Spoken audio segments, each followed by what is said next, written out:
The death of innocence, the death of emotions, burning of soul, burning of a sweet story. Rose, a lady, no, a witch, thirsty for blood, the lady of the darkness, the queen of the chaos. Burn, burn, burn. The sweetness, the love, the innocence was once hers, once now burnt. And he must burn to claim her. Oh, Nirvana, my sweet Nirvana.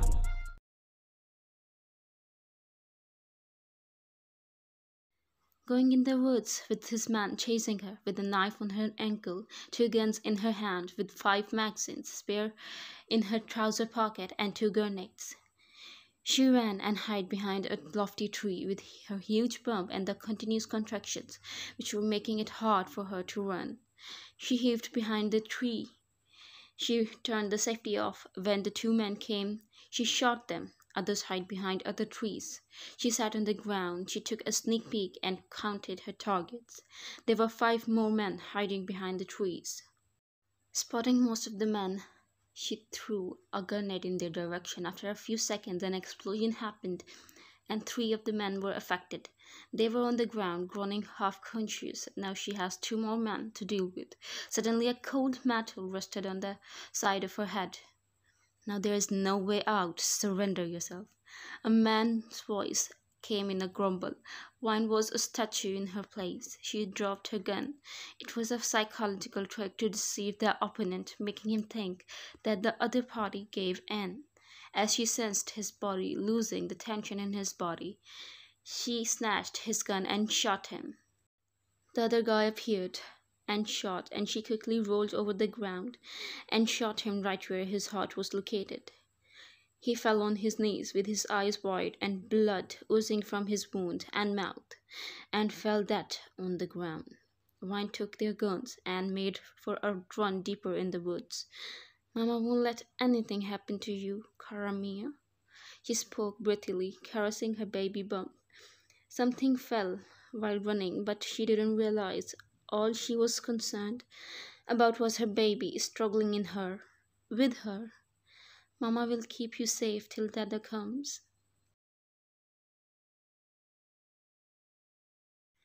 A loud noise rang in Jungkook's earbuds and the call disconnected.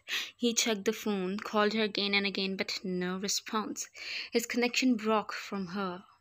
It was the fragile string of sanity he was holding on to in this situation. He slapped the steering wheel hard. Damn it, damn it, damn it. I shouldn't have left her. It's all my fault. Bamia, Bamia, he yelled, driving his car as fast as he could. Calm down, Iho. You cannot lose it now. I won't let anything happen to Ihamia that happened to Zora Mia. Jungkook's dad tried to console him. Jungkook was losing his mind. The thought of Murati catching her and torturing her. The image of his mother is still so vivid in his mind. No matter how much he tried to, he couldn't help panicking. He told her not to panic, but he is losing his shit here. What was the thing about anklet? Jehob asked Jungkook. Anklet. Yes, she had a tracker in her anklet. He spoke. He frantically picked his phone. Hank, can you activate this tracker ID, please? It needed to be activated because it doesn't contain much battery. He asked Jehob, who was the IT professional in the gang and with the laptop on him at the moment. Sure thing, Jehob replied with a smug. After a few clicks, he activated the tracker and opened the map. She's moving deeper in the woods, Jehob informed him. Thank God she's safe, Jungkook muttered. The ride is almost 3 hours in total. If you maintain the current speed and if they don't find any traffic, they can make it in 2. Jungkook calculated the amount of traffic in his head according to the timings and pushed the speed pedal to reach his calculated speed. 15 minutes until the road got packed and he needed to make it. Hein, can you look at the road signals, please? Jungkook spoke in a breathy tone, changing the gear of his car. On it. Jehob responded. He easily passed the signal area as Jehob blocked the other signals. Dad, can you call all the Hinds and inform them about the situation and please tell them to start the operation? Jungkook told his dad again, changing the gear, all focus on the road. Jungkook's dad called everyone and filled them in with the situation and the plan. Jungkook looked at the sky, and the sun was setting. His worry escalated, so was Ka.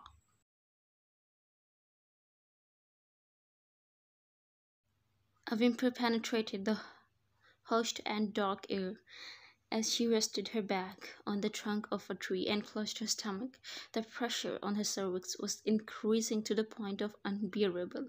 She tried to take deep breaths. It was chilly evening of winter and she was in a sweatshirt and sweatpants. Shaky breaths left her as she tried to cope with the pain, escalating every moment. The night has descended and the moon is in full peak. A natural source of her guidance, a hole penetrated the air and she flinched. She looked around her, but it was all clear. She has no idea how long she has been running and killing and escaping. She has 2 gaping wounds on her body, one from the bullet as it grazed her arm and the other on her thigh, where she was stabbed. For now, she had covered it up tightly with one of those rascals' shirts so it won't bleed more. She had only 1 magazine left that she is currently using and a knife. She was tired and needed some water. She wants to eat something because she didn't get to finish what she was eating earlier. She is hungry, parched, stabbed, and a wild baby who wants out of her womb. She concentrated and heard some water fall in. A twinge of hope lit in her heart. She followed the sound and came across a waterfall, water that she can drink. She went near it, joining her hands. She took the water in her throat to quench her parched throat. The cool water instantly filled her with energy. She sighed. She was tired. Her swollen feet were killing her. Legs were on fire and the pressure on her cervix was increasing. A sob left her as she realized she couldn't take it anymore. God, why you do this to me? Her complaint turned into a whimper. Because your time is up. A guttural sound penetrated the soft and melancholic air. She shivered, hair on her body stood. She slowly turned around but was slammed to the nearby concrete with the hand clutching her throat. She whimpered with a sob. She opened her eyes to see the evil murderous eyes. Now I have you under my pawn. He laughed. Not gonna lie, but I'm impressed that you created a mayhem back there now. His eyes turned darker as he held her gaze. Now you will scream for mercy in this place right behind Jeon's house, just like his mother. You know, she screamed and screamed and screamed, and my boys took turns on her. And when they were done, she was a bloody mess. Her child suffocated in her. She suffocated her child because she couldn't control herself. Pity, he whispered to Wine, and she took a shaky breath in. She covered her stomach by wrapping her hands around her. Is it a boy? He asked. Wine had her gun in her hand, her contractions going powerful as she positioned her gun. Moretti caught her hand and slapped her hard. She fell on the ground. You bitch, he yelled. The gun slipped from her hand and fell in the water. He took out his gun and pointed at her stomach. I will kill you, child, first, he yelled, laughed at her. Wine started backing away. She could see his finger pressing the trigger. Bang! Her mind turned foggy. Everything around her stopped. She couldn't hear anything. Her breathing labored. She waited and waited to feel the pain, but it never came. She opened her eyes slowly, everything tuning in. The fog cleared. The noises came, but it was different. Screaming, swirling the air. She opened her eyes to see Moretti on the ground holding his wrist, but there was something strange. His hand was missing. How? She whispered. Her eyes widened when she moved her eyes to the right. A wolf was standing there with something in his mouth. A hand.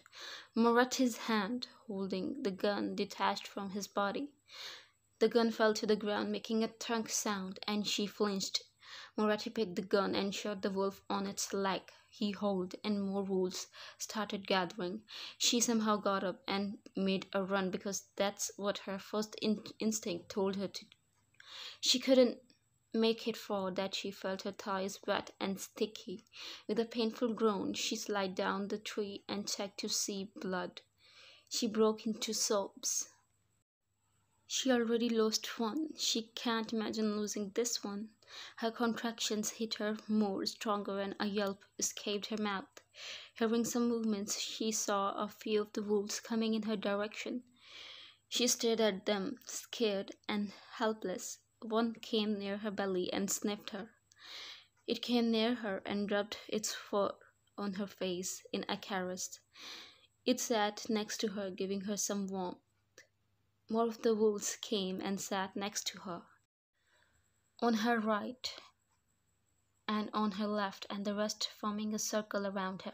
She couldn't understand what's happening. Then she remembered what Jungkook told her. These wolves can smell Jeons, especially a woman carrying a Jeon higher. A sob left her lips. Animals are better than humans, she whispered, caressing the wolf who first came, then the one on her left. A huge scream left her lips, and all the wolves stood up, alerted. It's the time to push. She could feel the head. Spreading her legs, she fisted her hands, making the half crescent in her palms. A shaky breath left her as she could feel the baby coming. She took the baby out with her hands and held the baby in her arms. A huge cry filled the air and a drop of tear escaped her eyes, but this time it was a happy tear. "Welcome to the world, my boy," she whispered in a shaky breath to her son. The first voice he heard was his mother's. She placed him in her lap and took off her sweatshirt with shaky hands. The cool wind caused her to shiver, and the wolves enveloped her in their fur. She wrapped her boy in her shirt. She caressed his cheek with her index finger, and his cries subsided. He was moving in her shirt. So naughty. He freed his one hand and grabbed her index. A sob left her lips. "My love, I'm sorry I couldn't save your sibling, but I promise I will protect you with my whole being," she whispered, and he made little baby noises. She chuckled. "You're a carbon copy of your dad," she alerted along with the wolves when they heard some rushed movements. A blinding light fell on her face, and she covered her face with her hand. Her soul. A tiny whisper, barely audible, but was enough for her. "Jungkook," she called for him. He was standing right in front of her. Jungkook made his way to her. The wolf on her right went to him and sniffed him and howled. They gave him away to her. He kneeled in front of her and put his coat on her as she was shivering in her bare skin. His eyes filled with tears. "Our son," she whispered with a broken voice and tears going down her cheeks. He looked at the baby in her arms and then her. He cupped her cheeks and joined their forehead. "You're the strongest woman I have ever seen. I love you, Murune," he told her lovingly and kissed her. The baby made a huge sound in her arms, and both chuckled.